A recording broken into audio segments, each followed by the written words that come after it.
Queridos hermanos, tradicionalmente en la Semana Santa se leen los oráculos llamados del siervo sufriente de Isaías, que impresionantemente coinciden y cumplen la pasión del Señor en el Nuevo Testamento. Los tres primeros, lunes, martes y miércoles santo, y hoy el más largo, el más coincidente con la pasión, en este viernes.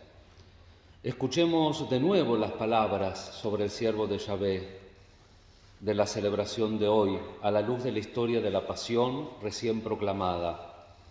El fragmento está construido según un esquema sencillísimo. Se abre con un prólogo divino en el cielo, prosigue un largo monólogo de una multitud que, como hace el coro en las tragedias griegas, reflexiona sobre los hechos y saca de ellos sus propias conclusiones. Concluye con Dios, que retoma la palabra para emitir su veredicto final.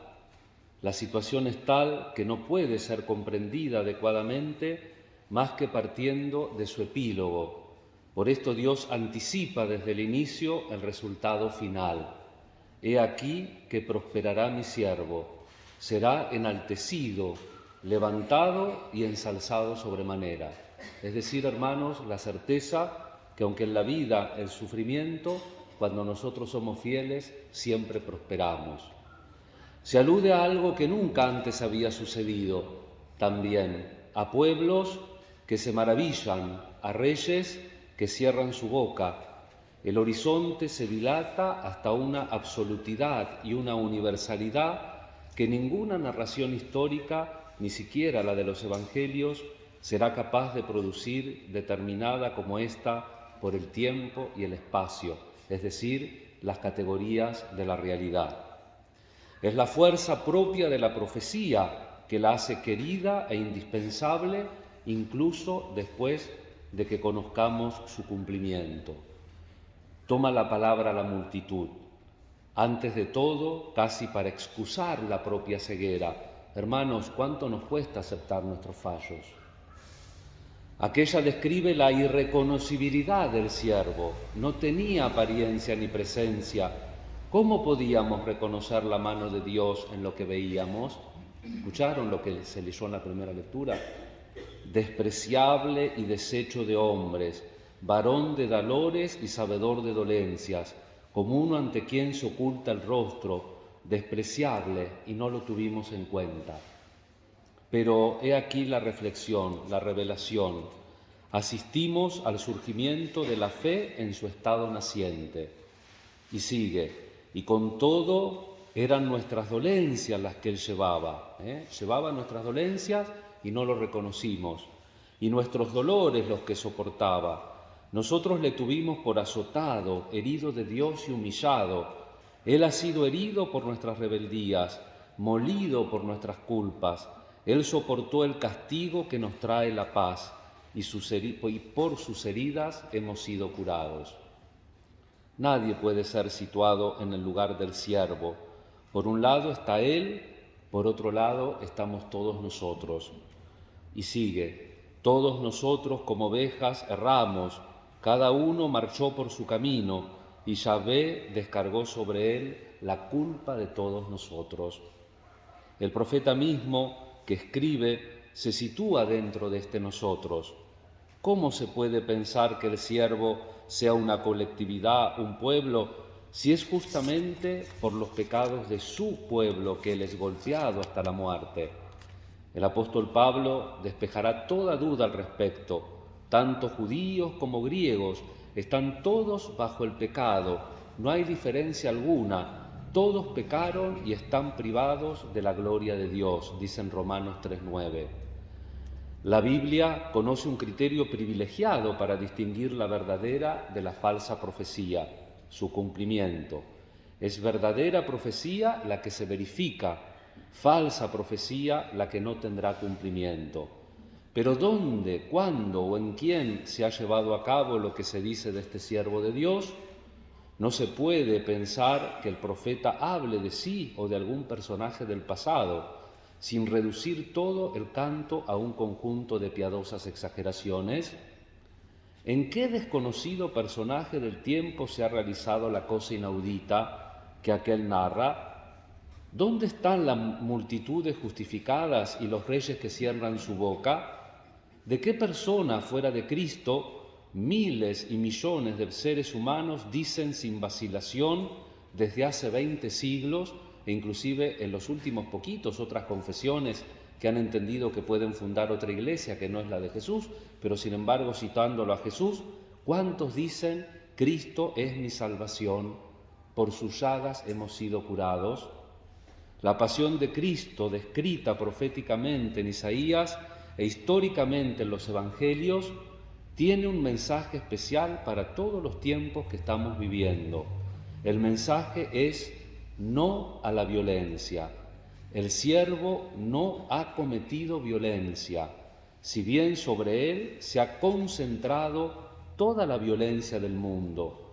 Fue golpeado, traspasado, maltratado, aplastado, condenado, quitado de en medio y finalmente arrojado, podríamos decir en un sentido amplio, en una fosa común, porque la Biblia dice que se le dio sepultura entre los impíos. ¿Por qué? No lo pusieron con otros muertos, pero lo pusieron fuera de la ciudad, como si fuera un malhechor.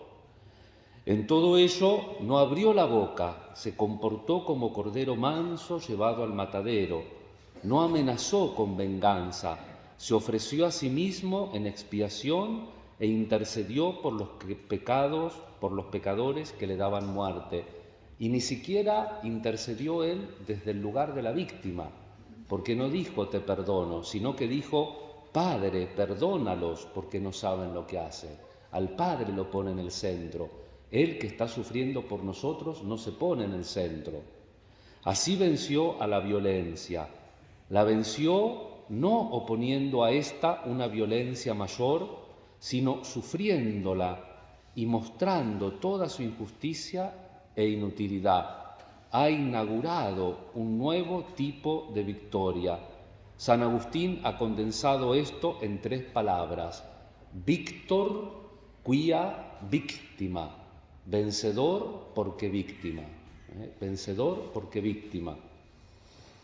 El problema de la violencia nos angustia, nos escandaliza actualmente que ésta ha inventado atemorizantes formas nuevas de crueldad y obtusidad y ha invadido hasta los terrenos donde debería ser un remedio contra la violencia. Peleas fuera de bailes de extrema violencia y cobardía, varios contra uno. Algo parecido se ha visto en 2 semanas en 2 lugares, uno del sur y otro acá en la provincia, por peleas de tránsito. Ustedes que manejan, yo no sé manejar, cuidado, porque bajan 4 o 5 y te dan una paliza y te dejan 2 o 3 días en terapia y muerto. Extrema violencia y cobardía en luchas fuera de estos bailables, fuera del tránsito. También vemos cosas parecidas, lamentablemente, en el deporte, en el arte, en el amor, la violencia doméstica. Nosotros los cristianos reaccionamos horrorizados a la idea de que se pueda hacer violencia y matar también en nombre de Dios, lógicamente. Hay quien objeta, sin embargo, pero no está la misma Biblia llena de historias de violencia. No es Dios llamado el Dios de los ejércitos, es Dios Sabaoth. No se le atribuye a Él la orden de destinar al exterminio ciudades enteras, como Sodoma y Gomorra. No es Él quien prescribe en la ley mosaica numerosos casos de pena de muerte. Si hubiera dirigido a Jesús durante su vida la misma objeción, con seguridad nos habría respondido lo que dijo a propósito del divorcio. Moisés, teniendo en cuenta la dureza de su corazón, les permitió repudiar a sus mujeres, pero al principio no fue así. También a propósito de la violencia, al principio no fue así. El primer capítulo del Génesis nos presenta un mundo donde no es ni siquiera pensable la violencia, ni de los seres humanos entre sí, ni entre los hombres y los animales, ni siquiera para vengar la muerte de Abel es lícito matar. Si no leamos el capítulo 4 del Génesis, todo entero. El genuino pensamiento de Dios está expresado por el mandamiento no matar, más que por las excepciones hechas a esta ley, que son concesiones hechas a la dureza del corazón y de las costumbres de los hombres, que cuando se alejan de Dios establecen leyes equivocadas y alejadas de su voluntad. Pablo habla de un tiempo caracterizado por la tolerancia de Dios, Romanos 3:25. Dios tolera la violencia, como tolera la poligamia, el divorcio y otras cosas, pero va educando al pueblo hacia un tiempo en que su plan originario será recapitulado y nuevamente enaltecido como para una nueva creación.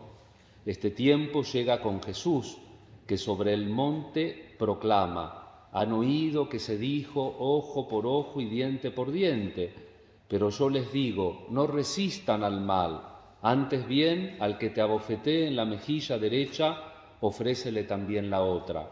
Han oído que se dijo, amarás a tu prójimo y odiarás a tu enemigo, pero yo les digo, amen a sus enemigos, rueguen por los que les persiguen.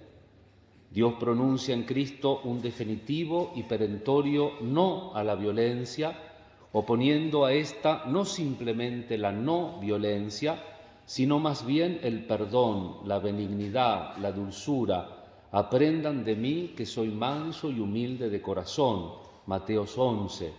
El verdadero sermón de la montaña, sin embargo, no es el que Jesús pronunció un día sobre una colina de Galilea, es el que pronuncia ahora desde lo alto de la cruz en el monte Calvario, y no con palabras, sino silenciosamente y con los hechos. Si hay aún violencia, ya no podrá ni remotamente motivarse en Dios y recubrirse de su autoridad. Hacerlo significa hacer retroceder la idea de Dios a épocas primitivas, superadas por la conciencia religiosa de los cristianos. Nuestro Santo Padre, como San Juan Pablo II, dicen, a pesar de reconocerlo en la historia y que hay muchos países que todavía la tienen, inclusive un no rotundo a la pena de muerte, como rescate de la vida. Y el Papa Francisco, que esto los medios no le replican tanto como otras cosas que él dice, constantemente, inclusive en el último programa que no lo vi, de Disney, que habla con 10 jóvenes de distintas partes del mundo, dice una cosa muy fuerte sobre el aborto. Por ejemplo, dice que abortar es como contratar un sicario, Es decir, que hay a través de los últimos santos padres, hay una fuerte conciencia del valor de la vida, Lógicamente que sigue libre el derecho a defensa cuando es proporcional, ¿no es cierto? Si defendiéndome el otro muere, pero proporcional, porque si el otro viene con una ramita de olivo a pegarme y yo le doy con una carabina, no hay proporción ahí, Pero quiero decir, la vida, el principio de la vida. Cristo ofrece su vida biológica, nos regala su vida espiritual. La vida es un valor fundamental, no absoluto tampoco. ¿Por qué padre no absoluto? Porque si un padre da la vida por un hijo, ¿está mal? No, pero tiene que haber una razón igual o superior. Es decir, yo no puedo regalar mi vida por nada, pero yo puedo, como Cristo regaló su vida por nosotros. Si la vida fuera un valor absoluto, Cristo hubiera pecado, porque se dejó matar por mí y por ustedes. Pero Cristo no pecó, pero la vida siempre es un valor fundamental, porque si no hay vida no se puede predicar ningún derecho. El que no vive no tiene derecho. Entonces es un valor fundamental que tenemos que defender. No se podrá ni siquiera justificar la violencia en nombre del progreso, como hicieron algunas filosofías. Marx y Engels decían, la violencia es la comadrona de la historia. Tiene un poquito de verdad. ¿Por qué? Porque es cierto que a pesar de que no hay que tener violencia, como dije, hasta en el Antiguo Testamento se ve violencia, y hay ciertos órdenes sociales que surgen de guerras o de violencias, de revoluciones, como es verdad también lo contrario, que injusticias y males peores todavía son resultados que después van quedando de esas guerras o revoluciones. Pero justamente eso revela el estado de desorden en que se encuentra el mundo, el hecho de que sea necesario acudir a la violencia para enderezar el mal, que no se pueda obtener el bien sino haciendo el mal, incluso aquellos que en un tiempo estaban convencidos de que la violencia es la comadrona de la historia, han cambiado de parecer y hoy marchan muchos ensalzando la paz. La violencia es comadrona solo de más violencia. Señor Jesucristo, no te pedimos que aniquiles a los violentos y a aquellos que se ensalzan infundiendo terror, sino que cambies su corazón y los conviertas. Ayúdanos a decir también nosotros: Padre, perdónalos, porque no saben lo que hacen. Rompe esta cadena de violencia y de venganza que tiene al mundo entero con el aliento contenido. Tú has creado la tierra en la armonía y en la paz, que deje de ser el jardín que nos hace animales feroces. Santa María, sufriendo con tu Hijo que moría en la cruz, tú has cooperado de forma del todo especial en la obra del Salvador con abundancia, con la obediencia, con la fe, la esperanza y la ardiente caridad. Inspira a los hombres y a las mujeres de nuestro tiempo pensamientos de paz y de perdón.